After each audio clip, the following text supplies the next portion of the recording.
आज जवळपास 1 तासभर या मराठा आरक्षण उपसमितीच्या बरोबर माननीय मुख्यमंत्री महोदयांच्या अध्यक्षतेखाली बैठक झाली।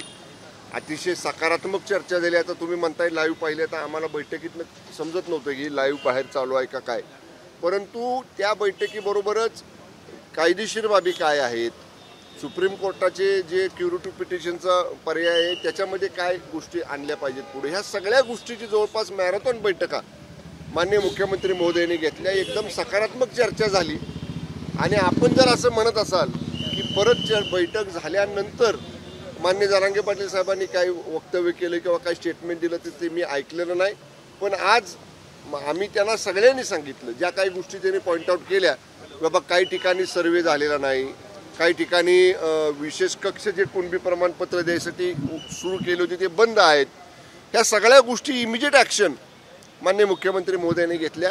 आजच्या बैठकीमध्ये जे जे ठरलं त्याची पूर्तता करायसाठी सीएम साहेब उद्या आणि परवा परत सलग विभागाच्या बैठका घेत आहेत, अधिकाऱ्यांना सूचना देत आहेत, कायदेतज्ञांना सूचना देत आहेत। सरकार अत्यंत सकारात्मक आहे। आता राहिला प्रश्न, जरांगे पाटील साहेब म्हणतात की सगळे सोयरे हा जो शब्द आहे त्या सगळे सोयरे शब्दाच्या बाबतीत तुम्ही विस्तृतपणानं सांगा, सगळे सोयरे शब्द त्याच्यामध्ये धरा।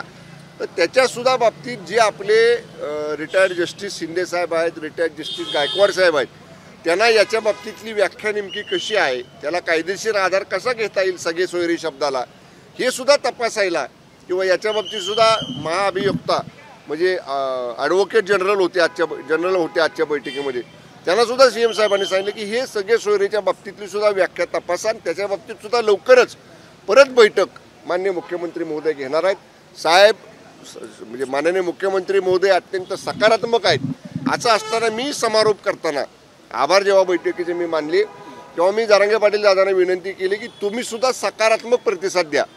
तुम्ही अशा पद्धतीनं आपल्या समजा 20 तारखेनंतर मुंबईमध्ये मोठ्या संख्येने लोक येतील वगैरे असं म्हटल्यानंतर सगळ्यांचीच गैरसोय होणार आहे, येणाऱ्यांची पण होणार आहे आणि मुंबईवासियांची सुद्धा होणार आहे, पण सरकार ती वेळ येऊ देणार नाही। मी भाषण समारोप करताना सांगितले की मनोज पाटील जरांगे दादांना की तुम्हाला मुंबई यायची वेळ येऊ नये अशा पद्धतीनं सकारात्मक पावलं सरकार यासाठी टाकते, तुम्ही सुद्धा सकारात्मक राहिलं पाहिजे, तुम्ही सुद्धा तसाच प्रतिसाद सरकारला दिला पाहिजे, ही सरकारची भूमिका आहे। देसाई साहेब एका प्रकारे जातीयवादी अधिकारी वागतायत, काही तालुक्यातले जे अहवाल आहेत ते निरंक अहवाल आलेले आहेत, खरंच असं प्रकार समोर येतोय की त्या जरांगेच्या कुटुंबातच कुणबी नोंद आढळून आली। ज्या बाबतीत जरांगे पाटील साहेबांनी आजच्या बैठकीमध्ये मुद्दे उपस्थित केले, आम्ही सगळ्यांनी ते नोट डाऊन केलेले आहेत। विभागाला आजच सूचना आम्ही दिलेल्या आहेत की या बाबतीत जी वस्तुस्थिती आहे त्याची माहिती तात्काळ सादर करा। आणि त्यांनी जे सांगितलं की काही गावात 0 लोकांचा सर्वे केला, 0 लोकांचे कागदपत्र तपासले, अशी ठिकाणं असतील तर सगळ्या आयुक्तांना, विभागीय आयुक्तांना, सगळ्या म्युन्सिपल कमिशनरना आजच माननीय मुख्यमंत्री महोदयांनी आदेश दिले की जिथं डिले झाला असेल किंवा जिथं अजिबातच सर्वे हा झाला नसेल तिथं तात्काळ करा, असे सुद्धा स्पष्ट आदेश माननीय मुख्यमंत्री महोदयांनी आज बैठकीमधनं सगळ्या प्रशासनाला दिलेले आहेत। 4 शब्दांचा समावेश करायचा, 4 शब्दांचा समावेश करायचा, मुदतवाढ दिलेली आहे, आता ते म्हणतात मुदतवाढ मिळणार नाही म्हणून सांगतायत, 7 महिने मुदतवाढ दिलेली आहे आधी। आता तुम्हाला असं वाटतंय का जरांगे ताठर भूमिका घेत आहे की सरकार?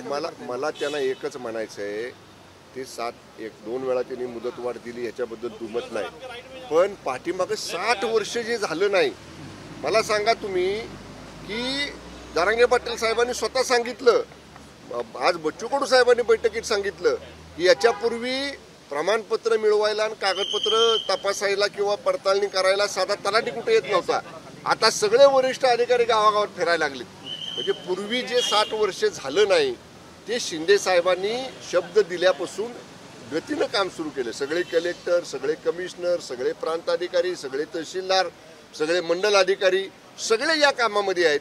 त्यामुळं मी म्हणतोय परत की हे काम करताना जर गडबड झाली, गडबड केली आणि त्या गडबडीमध्ये जर ते आपल्या अंगलट आलं आणि त्या गडबडीमुळे जर समजा ऐन वेळी पुन्हा कोर्टामध्ये काही चुकीचा निर्णय झाला तर तो आपण आपल्या पायावर दगड पडल्यासारखं होऊ नये म्हणून काळजीपूर्वक सगळ्या गोष्टी आम्ही करतोय। आणि त्याच्यासाठी जर थोडासा वेळ लागणार असेल आतापर्यंत वेळ दिला त्याच्याबद्दल आम्ही जरांगे पाटील साहेबांचे सरकारच्या वतीने आभारच मानलेले आहेत। पण प्रश्न सोडवण्याच्या दृष्टीनं सकारात्मक राहिलं पाहिजे, एवढीच माझी विनंती आहे. धन्यवाद. एबीपी माझा, उघडा डोळे बघा नीट.